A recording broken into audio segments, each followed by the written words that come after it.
Yeah, every time I think about my high school reunion, I go back to the valedictorian and the little speech he made back then. He was kind of an oddball in the age of oddballs, 1968.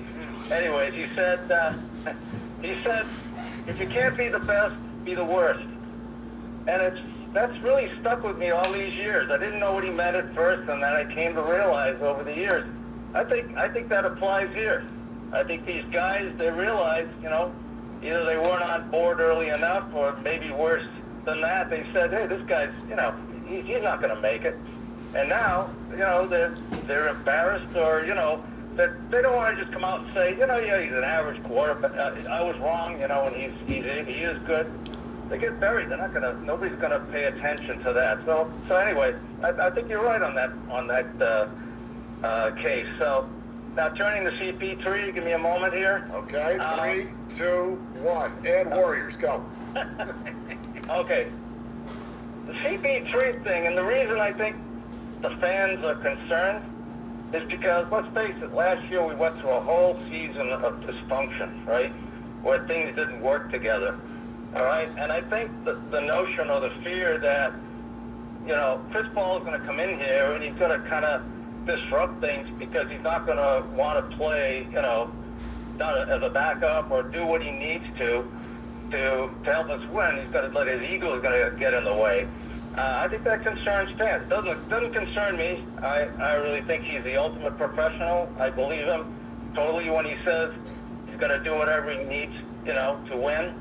I mean, but in any case, I think that maybe what's bothering people until we actually get out there and he plays, and maybe we try different things early on and maybe they don't work out well, but early on it's not a big deal. They'll work it out, and I think he'll be just fine. Dean, I think you're exactly. Thank you so much for the call.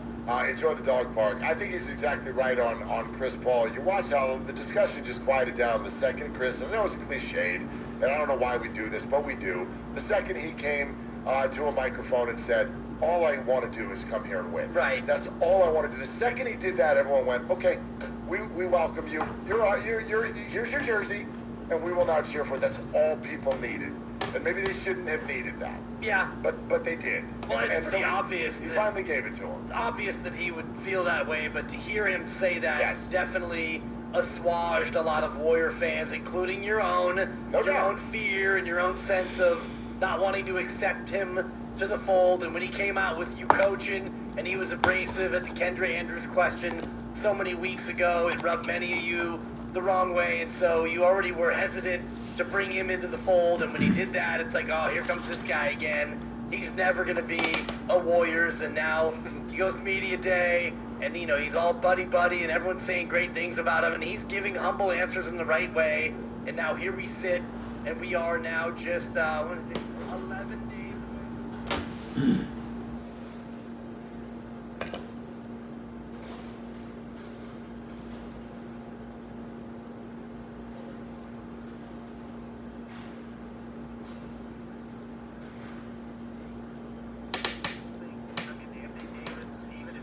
It doesn't mean he's actually playing. Load management night for both of them. Yeah, well, Anthony Davis a lot of times load manages even when he's on the floor.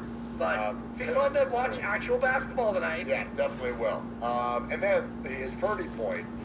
Listen, I get it. I think many of us can explain NBA this. schedule. Watch this. I'll give you what's the accurate Purdy take, and then you'll be able to hear why nobody does it. Okay? Here's the accurate Purdy take. I know why. Yeah.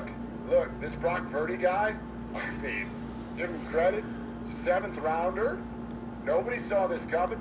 He certainly outdid his expectations, and he is a really solid quarterback.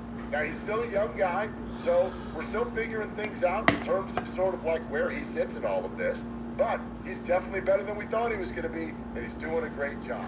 Meantime...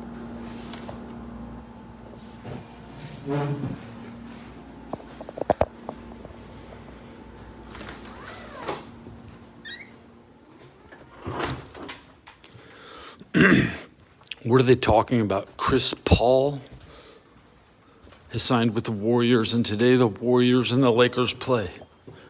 It's a preseason game.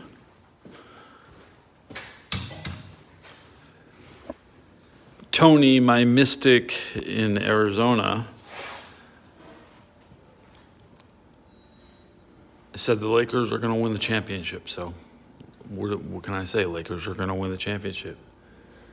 Tony was wrong last year. Tony called the Raiders.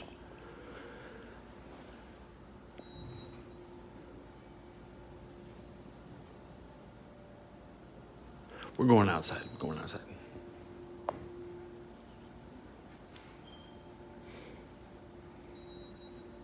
Are the 49ers afraid of anybody? Playing on the road.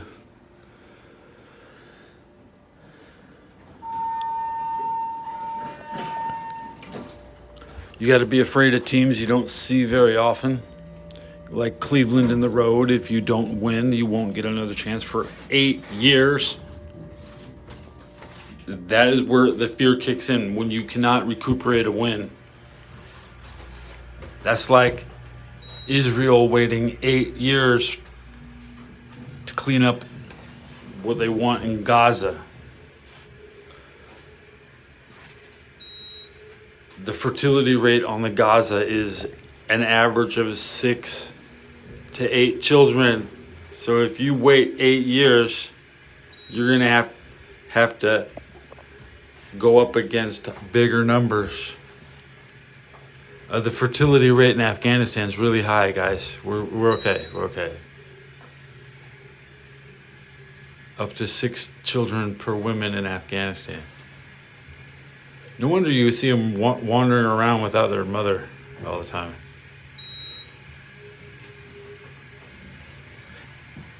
Fertility rates only matched in Africa.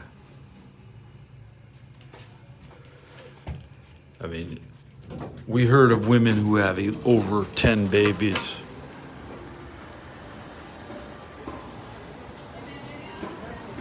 Hi, Laura.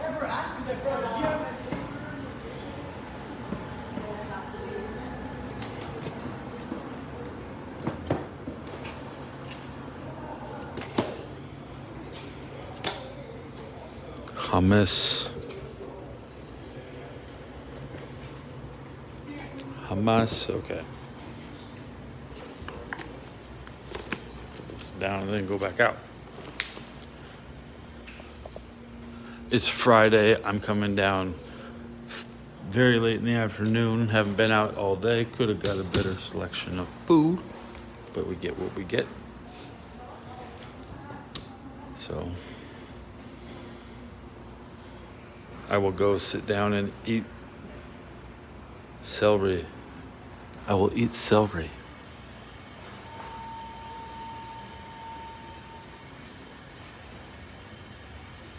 I think I'm going to go down to Habib's.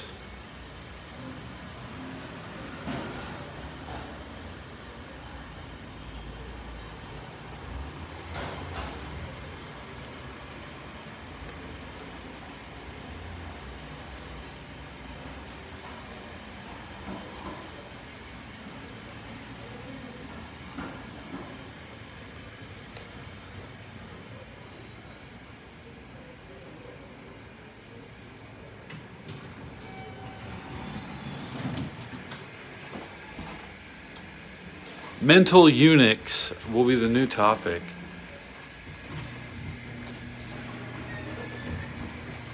Mental eunuchs.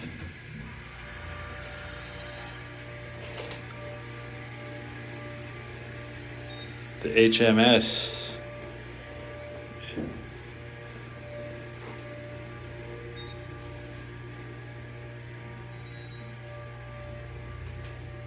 This is tofu.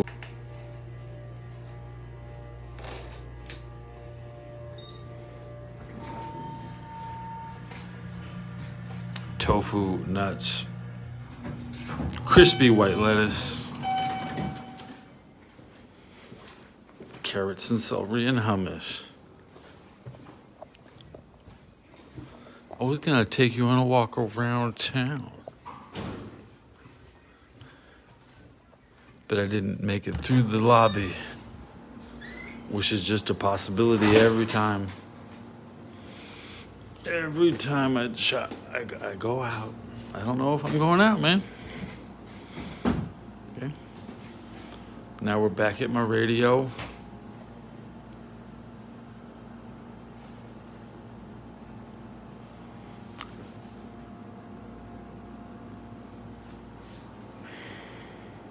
Do I need to go out again for the rest of the day?